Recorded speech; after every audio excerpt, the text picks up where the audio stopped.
मोहन और देविका का खुशहाल परिवार था। उनके 2 बच्चे थे जिनके नाम थे विजय और अजय। मोहन एक फैक्ट्री में काम करता था। गर्मियों के दिन थे। मोहन की फैक्ट्री में हड़ताल हो गई, काम बंद हो गया। मोहन का तो ये हिसाब था कि रोज कुआं खोदो और पानी पियो। उसके यहाँ कुछ भी नहीं था। सब भूख से बेहाल थे। मोहन ने अपनी पत्नी देविका से कहा, लगता है अब मालिक मजदूरों की बात नहीं मानेगा और हड़ताल भी खत्म नहीं होगी। तो देविका बोली, तो अब हमारा क्या होगा? मोहन ने कहा, वही होगा जो भगवान चाहेगा। मैं दूसरी जगह काम ढूंढने जा रहा हूँ। ठीक है, जाओ, क्या पता पहले से भी अच्छी नौकरी मिल जाए। पूरे दिन मारे मारे फिरने के बावजूद मोहन को नौकरी नहीं मिली। लौटते समय भूख से व्याकुल होकर उसने आमलेट खरीद कर खाया। दरअसल वह आमलेट अब खराब हो चुका था। उसके बाद उसे फूड पॉइजन हो गया और उसकी मृत्यु हो गई। डॉक्टर ने बताया, विषैला भोजन खाने से इनकी डेथ हुई है। अब देविका की तो आफत आ गई। घर बिल्कुल खाली था, एक भी पैसा नहीं था घर में। उसकी समझ में ही नहीं आ रहा था कि वह क्या करे। तभी उसके दिमाग में एक बात आई। उसने सोचा, इस दुनिया में लोग कितने स्वार्थी हैं। अपने थोड़े से फायदे के लिए किसी की जान की भी परवाह नहीं करते। अगर मेरे पति ने खराब आमलेट नहीं खाया होता तो वे नहीं मरते। मैं अब अपनी आमदनी का जरिया आमलेट को ही बनाऊंगी। मैं आमलेट का ठेला लगाऊंगी और ताजे व अच्छे सामान का इस्तेमाल करूंगी। इससे पता नहीं कितने लोगों का भला होगा। यह सोचकर वह सो गई। अगली सुबह उसने अपने पैरों में पहनी हुई पतली सी पायलों को बेच दिया और वह अंडे खरीद कर लाई। सबसे अच्छे वाला तेल, ताजी सब्जी और घर से पीसकर साफ मसाले ले गई। उसने ठेले पर सभी सामान को बड़ी सफाई के साथ रखा। अजय और विजय भी उसकी मदद कर रहे थे। उसने बड़ी लगन से आमलेट बनाया। अजय और विजय आवाज लगाने लगे, 15 रुपए में आमलेट, आइए आइए आइए, एक बार जरूर खा कर देखिए। 15 रुपए में आमलेट, आइए आइए आइए भाई साहब आइए। उनकी आवाज सुनकर कुछ लोग आए। उन्होंने आमलेट खरीद लिया और खाने लगे। एक ग्राहक बोला, वाह, कितना टेस्टी है ये आमलेट। तो दूसरा ग्राहक कहता है, रियली, ऐसा टेस्टी ऑमलेट मैंने कहीं नहीं खाया। तुम्हारे हाथों में तो जादू है बहन। तीसरे ग्राहक ने कहा, और सफाई भी है, इतनी सफाई हमने कहीं नहीं देखी। पहले दिन ही देविका की खूब कमाई हुई। उससे देविका का हौसला बढ़ गया। अगले दिन से उसके ठेले पर भीड़ जुटनी शुरू हो गई और थोड़े ही दिनों में वह फेमस हो गई। अब उसके यहाँ पैसों की बरसात होने लगी। वह ज्यादा जरूरतमंद और गरीब बच्चों को कम पैसे में और कभी-कभी फ्री में भी खिला देती थी। इससे उसे मानसिक सुकून मिलता था। लेकिन एक मुसीबत पैदा हो गई। उसके आसपास के दुकानदार उससे नाराज हो गए। सबसे ज्यादा जगन नाराज था। उसकी तो पक्की दुकान भी बनी हुई थी। वह पकौड़ी, समोसा, चाउमीन और आमलेट सब कुछ बेचता था। लेकिन वह सबसे घटिया वाला तेल डालता था। बची हुई सब्जियां भी कई दिन तक चलाता था। पकौड़ी तलने से बचा हुआ तेल वह आमलेट में चला देता था। ब्रेड भी बासी इस्तेमाल कर लेता था और रुपए 20 लेता था। लेकिन अब उसका बहुत घाटा था। अब उसके यहाँ कोई जाता ही नहीं था। वह देविका के पास आकर बोला, बहन, आप जो परोपकार का काम कर रही हो वो कोई नहीं मानेगा। आपका इसमें नुकसान ही है। मेरी तरह तुम भी मुनाफे का सौदा करो ना। कम पैसों का सामान लाओ, ज्यादा में बेचो। तो देविका ने कहा, नहीं भाई, आपको पता है क्या कि घटिया, मिलावटी और बार बार के खोले हुए तेल या घी को इस्तेमाल करने से गले का कैंसर हो सकता है। मेरे पति की तो ऐसे ही मौत हो गई। अब मैं किसी की जान के साथ खिलवाड़ नहीं कर सकती। फिर बोला, अरे मेरी बहन, क्या तूने पूरी दुनिया का ठेका ले रखा है? अरे अपना काम बनता, भाड़ में जाए जनता। तुझे खूब फायदा होगा, दुनिया से तुझे क्या लेना?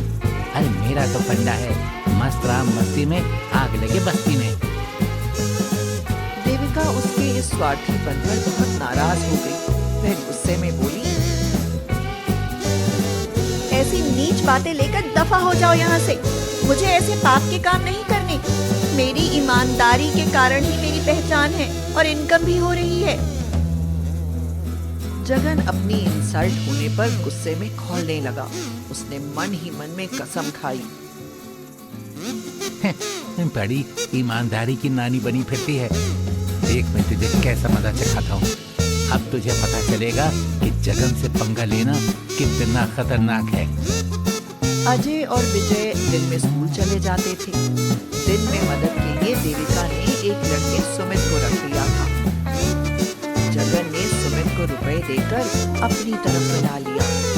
सुमित बाजार से खराब अंडे, खराब सब्जी और घटिया तेल ले आया। उससे देविका ने आमलेट बनाया।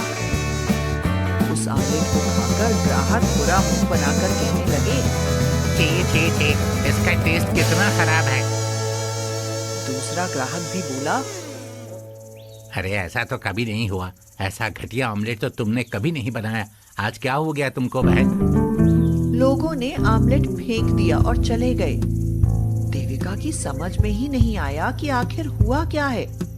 फिर उसने सामान देखा। सामान खराब था।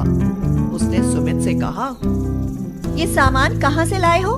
मैं अभी पुलिस बुलाती हूँ। दुकानदार ने मुझे ठगा है। इस बात पर सुमित घबरा गया। उसने कहा, मुझे माफ कर दो।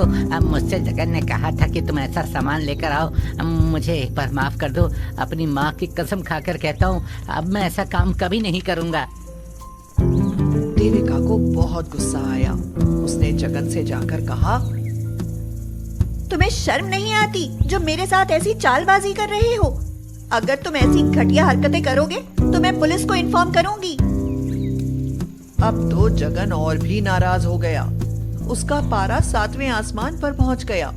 वह चिल्लाते हुए बोला, मुझे ऐसी धमकियों में ना लो। ऐसी पुलिस मेरी जेब में पड़ी रहती है। तुमने मुझसे पंगा लिया है। तुम जानती नहीं हो मैं क्या कर सकता हूँ।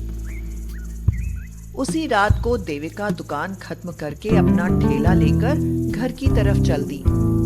वैसे ही जगन ने अपने एक गुंडे ट्रक ड्राइवर दोस्त को देविका के पीछे लगा दिया।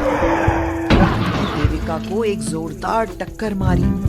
देविका तो अपनी जान बचाकर दूर हट गई, पर उसका ठेला टूटकर चकनाचूर हो गया। देविका बहुत परेशान हुई, पर जगन बहुत खुश था। दूसरे दिन देविका का ठेला वहां नहीं लगा था। सारे ग्राहक जगन की दुकान पर आए। जगन ने ग्राहकों से अड़ियल व्यवहार किया तो एक ग्राहक सतीश से जगन का झगड़ा हो गया। बात ज्यादा बढ़ी तो जगन ने तैश में आकर सतीश के 2 तमाचे जड़ दिए। सतीश ने भड़क कर कहा, तुम बड़े गुंडे बनते हो ना। तुम्हारी ये हिम्मत, तुम मुझ पर हाथ उठाओगे। अब देखो मैं तुम्हें कैसा मजा सिखाता हूँ। तुमको धूल न चटा दी तो कहना। ऐसा कहकर वह चला गया। उसी रात को वह अपने साथियों को लेकर आया। उसने जगन की पूरी दुकान पर पेट्रोल छिड़कना शुरू कर दिया। उसी समय देविका वहां से निकली। असल में वह एक रिश्तेदार के साथ उसके यहाँ जा रही थी। वह देविका की दुकान का जुगाड़ करवा रहा था। देविका ने यह सीन देखा तो उसने फौरन पुलिस को फोन किया, फिर जगन को फोन किया।